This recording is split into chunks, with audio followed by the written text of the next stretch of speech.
You're listening to the Weekend Sport Podcast with Jason Pine from News Talk ZB.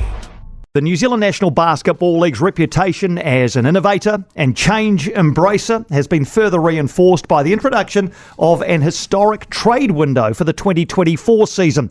The league confirmed this week there'll be a designated player movement period in next year's competition, believed to be the first time a professional league in New Zealand has introduced a designated trade window. Justin Nelson, Head of Commercial and Fandom at Sky Sport basketball commentator and host, former head of the New Zealand National Basketball League. How are you, mate? Hey, I'm very well. Good afternoon to you. Nice to see you. Explain this trade window to us. How's this going to work? Yeah, it was first tabled probably 18 months ago. So these new innovations, these changes take a little bit of time to come in. Got to get all the stakeholders, of course, on the right path, but it is coming in 2024. Exciting. It'll take place for 66 hours. So as soon as the final game in round 7 is finished and the first game in round 8 starts, it's a 16-round season. So just before the halfway mark, teams have a chance to trade players and players have a chance to move on to greener pastures. I think the unique twist in this one that I haven't seen before, but it was definitely a big centerpiece to the innovation, is, of course, there's a salary cap in the NZNBL. It's a very competitively balanced league now. And if you trade a player in, you get a 6.5% lift in your salary cap. So it's a really unique incentive to say, hey, trade is on, 66 hours, let's go. So how many players would you expect? I know we're spitballing here, but how many players would you expect to be traded in a trade window? Yeah, it's a good question. I think as we've seen in trade windows as they evolve over the years, and certainly drafts are the same, they take a little bit of time to bed in, but once people get up to speed with the fact that, hey, we can do something here, they tend to take off. And that's why it's been incentivised right from the start. So will GMs want more money in their salary cap? It's a big yes. All 11 teams are going to want to spend more. It's great for players because there's more money coming into the player pool. But importantly here, the players must agree to the trade. So if they say, no, I'm going nowhere, that's it. Talks are off. The beauty for players is at the midpoint of the season, you usually get a feel for, hey, is this the right place for me? Is the coach using me the right way? Am I out of position here? Am I competing against too many other players for a chance? All of a sudden, they've got a choice. Absolutely. So, because if we compare it to the United States, where trades are a fact of life, aren't they, in professional sport, but in many cases, brutally so, in that you're told, okay, hey, Justin, you're going across the country. You're now a player for this team. Yeah. So we're not at that stage yet, are we? No, we're not. And look, a lot of that's got to do with the fact that the money's not there. I think if the players were earning, better than full-time wages, you could tap them on the shoulder and say, hey, listen, there's Air New Zealand's waiting for you and you've got a flight down south or up north or whatever it is. So we're not quite there yet, but this is the forerunner. I mean, this is the first time, to our knowledge, we've seen a trade window in a pro league here in New Zealand. It's evolution. It's going to be this sort of stuff that will continue to grow, hopefully beyond basketball. I mean, basketball's been a leader in this space. Hopefully some other sports start to think this way as well. Because at the end of the day, this is what the fans want. This is what the viewers want. This is what the sponsors want. This is where the money comes from. It's an entertainment business. It's about revenue, fans and brand. We're starting to evolve down that path. Is the motivation innovation and evolution? Is that the motivation behind things like this? Yeah, 100%. I think everyone who knows me well and knows what I've done in New Zealand so far knows that I'm about innovation and change. Some people don't like change. There are people that you've got to take kicking and screaming, and the fact is that the world we live in today and the way that it has evolved, especially since COVID, change and innovation, if you're not doing it, Jason, you're done. You're a long way behind already. As far as getting this one through then is concerned, you're right, some people are change resistant. Was this one relatively straightforward to get across the line? I know it's been a little while in the making, but did you strike any roadblocks on the way to trying to get it through? Not really. I think it's just more a case of people getting their head around that. And people don't like this word in sport, but it's a fact. Players are commodities. The more that we start to bring money into sport, players are commodities. And the first people who know that are the players themselves. They're the ones that know it and respect it more than actually what team owners and team management and administrators do. Players know that they're in it for a certain amount of time and they've got to make the best of it. So I think the only, not a stumbling block, but the only thing that had to come through these discussions was, hey, this is the game that we're now in, this is the business that we're now in, and we need to take that next step. And basketball in this country, as you said in the intro, has proven to be in the last 5 years a sport that's willing to put its hand up here in Aotearoa and go, we want to be a leader in this space. When you are strategising and looking for new ways of doing things, is the fan in the centre, or where is the fan in your landscape? 100% always right in the middle. Because if you don't have fans, you don't have a game, you don't have sport, you don't have player opportunities, you don't have leagues, you don't have television, you don't have any of it. You must have the fan. So the fan is always in the centre. And, thinking through things like trade windows and Rapid League, which is a world first coming into the NZNBL this year, which is an amazing innovation when you break down what it will deliver. It's all fan-centric. It's always about the fan. We have to keep building ways to not only bring fans into sport, but to hold them in sport, to engage them, to involve them, to value them. The fact is that players and coaches come and go. In every sport we know, players and coaches come and go. If you love and value and involve, immerse, engage a fan, fact is, you'll probably have them for life. That's valuable. Fan engagement, it's almost a holy grail for a lot of sports teams. Are certain things true across sport? I mean, would the same thing work for rugby, for netball? That works for basketball? Yeah, it does. I mean, there's a few things that you always want to focus on. The first one is that 90% of people attend an event to socialise. So what are the social outcomes that you're providing to your fans? It's not always about the game. It's not always about the players. Sometimes it's about what the fans get out of it. Fans relate to fans. So they want to see other fans having a great time, other fans cheering, other fans socialising, painting their face, wearing their colours, whatever it is, fans relate to fans. So when you really hone in to what a fan wants, they want their attention to be grabbed, and they want to make sure that their attention is valued. It's the same in any business in the world. I mean, the most sought after commodity in the world right now are people's attention. So sport needs to make sure that they grab those fans and they look after them. I think there's a lot of sports that talk about we're fan-centric, and they don't really know what fan-centric is. The second part is, and this is very true for sport around the world now, you have to know the business that you're in. There's a lot of sports that continue to think that it's all about high performance. High performance is important, but it's one part of the delivery. It's an entertainment business. You have to start thinking entertainment, because that's what we want as consumers. So is the sport itself not enough to entertain most fans? It's not enough to deliver everything to a fan. There are some people that have different levels of fandom. Sometimes they're a casual fan and they want to just go along because their mates are going along, or somebody's taking them somewhere for the first time. So it's not the most important part, it's a part. So the game is a part of the experience. The best in the business, certainly, the US, the States, the Americans are the best when it comes to the business of sport, which is definitely revenue, fans, and brand. What they do really, really well is they make it a driveway-to-driveway experience. That's the key here. The game is just one part of it. It's an important part, but it's one part. Just expand on what you mean by driveway-to-driveway. Yeah, so from the time that you're leaving the house, you are starting to experience the event. Now, whether that's with your family and the way that you dress, the way that you talked, are you going to a tailgate party? We were talking about tailgate parties off air before. Yeah. Are you going to an event early to socialise with friends and acquaintances and other fans? And then when you're going away from the game, what's the experience that you're taking away? Have you bought merchandise? Have you had a signature or a photo? Are you going through your phone and looking at clips and highlights? And that's a driveway-to-driveway experience. What about the high-performance side of this? Is it then not absolutely necessary that your team wins every week? Yeah, it's a really good point, because not every team is going to win every week. So it's about understanding that wins and losses are a byproduct of the business that you're running. And I think the best sports businesses out there get more wins and get more success because of the way that they're running their business. Sometimes that's about the way they recruit and they select, the culture that they build, but also about the fandom that they bring in. So again, it's a sum of all. High performance is a part, but it's not the part. And is there a tension then between high performance and the commercial imperatives of a sporting franchise?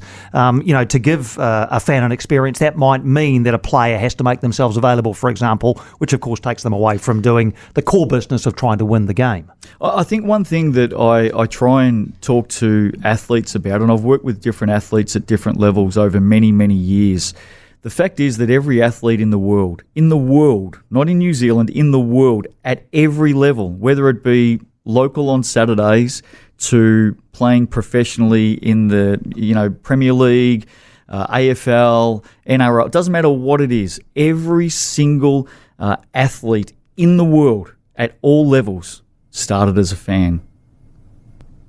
Athletes should never, ever forget where they came from, because that next person is coming from exactly the same place. So spend time with your fans, talk to your fans, be available to your fans, smile with your fans, greet your fans, and importantly for every athlete out there, always to a fan, say thank you. Those two words are the simplest two words to connect fans together. What are the mistakes that franchises make when trying to engage fans? Ignoring them, not talking to them. Biggest mistake. Always ask a fan. Always go out there and listen. Don't tell. Fans want to consume sport in the way that they want to consume it, not the way you tell them to consume it. So the number one mistake that sports franchises across the world that aren't going well, the number one mistake that they make is they don't talk to fans. They don't listen to their fans. And that is difficult because often the fans number in the thousands, the tens of thousands. What is the best way of getting valuable feedback from the fans? So you say you ask them, how? Well, I think the first thing is be available to them, and be available to them on the different platforms and the different networks that they use, not necessarily what you want to use. So again, your fans need to consume the way that they want to consume in their space, in their time. Now, however that may be, you need to go out there and work hard to understand your fans. So go and ask them where they live. Go and ask them how they consume their sport, and then start to adapt your business to suit. I look at examples that are familiar to our listeners, and I think of the Warriors, and it seems to me that they have really engaged their fan base, but a lot of that came, it seemed to anyway, because the team was playing well. But was there more to it than that? Yeah, 100%. And, I have a close relationship with the Warriors through my work at Sky, and it's absolutely... it's great that they win. It's great that they have a big season. And again, as I said, if you build a great sports business, the winning comes as a result, and you really capitalise. It's icing on the cake. But the people behind the scenes there have been working on, their fan focus, the fan engagement and immersion side of their business for years. Not just for 2023, for years. It just so happens that 2023 allows it to come right up and rise in front of everyone's faces. But the work that they have been doing for a number of years has led them to what they achieved in 2023. Can I ask you about a story that's come into our radar in the last week or so, and that's Wellington Rugby. Pretty well advanced, we understand, in their plans to move away from Sky Stadium in the capital for NPC and Whāora Palmer Cup games next year. They're citing financial challenges and poor crowds. They're, by the sounds of it, going to end up at Jerry Collins Stadium in Porirua. The fan experience out there for 2,000 or 3,000 people, I think, would be a good one compared to 2,000 or 3,000 at the stadium. Yep. But what do you think of the move or the proposed move away from Sky Stadium? Oh, I'm 100% against it. My view is, why settle for 3,000 fans? Why not put the right mechanisms in place, put the right business practices in place, revenue, fans and brand, focus on the success of a sports business and turn that 3,000 into 10,000, turn 10,000 into 15,000. It can be done. It's been proven the world over it can be done. You just need to make sure that you are performing the right way to build the best possible sports business. So I'm not a fan of accepting 3,000 fans. I'm in favour of building it to 10 to 15 to 20. I'm a glass half full person. So if I've got a 35,000 seat stadium, I don't care what sport I'm running, I'm focusing on filling 35,000 seats. And that fear of missing out and making sure that every single person that comes through the gate goes away and tells another 10 people to join them at the next one. You mentioned, just back to the basketball, you mentioned Rapid League, for those who aren't familiar with it. Yeah, so it came about, actually, it's an interesting story. I jumped on a plane about this time last year. As you know, I take a fair few flights each year, and I flew from Wellington to Auckland and jumped on the plane and had a few boxes that I wanted to tick. How can we deliver more content on television without increased production costs? How can we better utilise venues without racking up more venue costs and more bookings and more days? How can we ensure low costs for teams with their travel? And how can we give players a better opportunity to develop and stay in the game at the elite level? And by the time I got off the plane at the other end, an hour later, I developed this thing called Rapid League. And what it is, we saw it in Tauihi this year, the Pro Women's League. It's coming into NBL next year. So there'll be a Rapid League game before every single game in NBL and Tauihi. It's a 4x4 minute game, super, super quick, like incredibly exciting to watch. And I think the players have it in their mind because the clock is ticking down so quick. They just play quicker. So 4x4 minute game. The coaches start the event by selecting their starting 5 for the full game. So you go to a Sellers NBL game, you're a Saints fan, you'd go along to a Saints game. They're going to pick their starting 5 to start in the NBL game. The Rapid League game is the other 7 players who don't appear in the starting 5. So all of a sudden, as a fan, you get to go and see every player play and play meaningful minutes. The fans get to go in earlier. The TV cameras are already set up. The venue's already booked. The away team's already travelled. So next to no cost, very, very low cost, minimal if anything. But as a fan, you now get to see every single player. So is it kind of like a curtain raiser? Was that? I think look, for what you and I know as a sport, it's like a curtain raiser, but it's a curtain raiser featuring the same players. Exactly. Yeah. And what's the response been from? I mean, coaches say, I don't want my 6-man, with any more loading in his legs than than normal. Have they been okay with it? Yeah, I think what we learnt from Tauihi is the coaches are the most resistant to change, more so because they've got to change the way that they do things. What we noticed is the fans love it. We had fans, probably 60 to 70% of venues were filling up earlier than ever before. So 60 to 70% of fans were getting to the early game and being there. The players obviously loved it because, especially those players 8, 9, 10, 11, 12, who may not even play a second, not even get on the court, yet are doing all of the work. And some of these players are some of the best young talent in New Zealand. They are now getting to play and showcase their talents. And I think, above all, the biggest winner here is the viewer, because we now get 50% more basketball on television. Just back to the trade window and things like drafts and such like.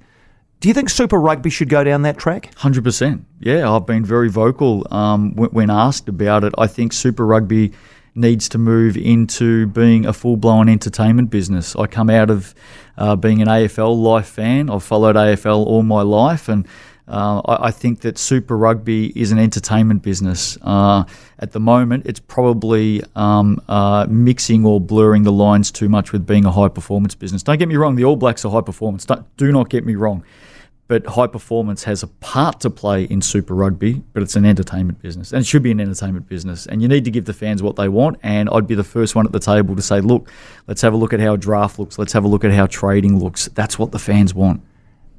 Do you feel like this is going to take a generation, though, to change attitudes because, if I'd surveyed my listeners before you came in and asked them what sport is about, most of them would say it's about high performance. Yep. Is this going to take a generation to change? Yeah, it is. It's going to take two things. One is understanding what the younger generations want and the way that they consume their sport. I mean, the number one consumed sport on a 7-day average for under 35s in New Zealand is basketball. Under 35s, that's where they're headed. And these are the things that they're engaged with. Fantasy, gaming. It's not just about attending the games. It's all the other things that they do around the game. So, yes, it's going to take a little bit of time to understand and get the generations or connect with those generations. But the other part where change comes about, and this is really important, you need the people sitting at the table who are against change to get up and leave the room. Because at the end of the day, you're not going to take it forward for the current future generations if you keep having voices at the table that don't want change, don't accept change, don't understand change. And that's okay. There's plenty of people in the world that don't want to change something. Not just sport, everyday life, work, whatever it is, shopping habits, where we drive, which roads we go down. Change is hard. But definitely in the business of sport, if you want to go forward and connect with the younger generations, who are our future fans for life, you need to be able to remove yourself from these conversations if you don't like talking about change. How firmly glued to their seats are some of these people, though? Oh, they're nailed in. It's rock solid. Yeah, it's tough. It's a really tough gig when you give life service to a sport, and then someone comes along and says, "Hey, listen, the young people don't want the game, don't want to consume and be entertained by the game the same way that you did for all of those years." And it's tough for lifers in sport, especially in admin and on boards. It's hard for them to listen to that, but that's the way the world is right now. Knowing you like I do, this is no doubt a very silly final question, but do you feel optimistic about the future?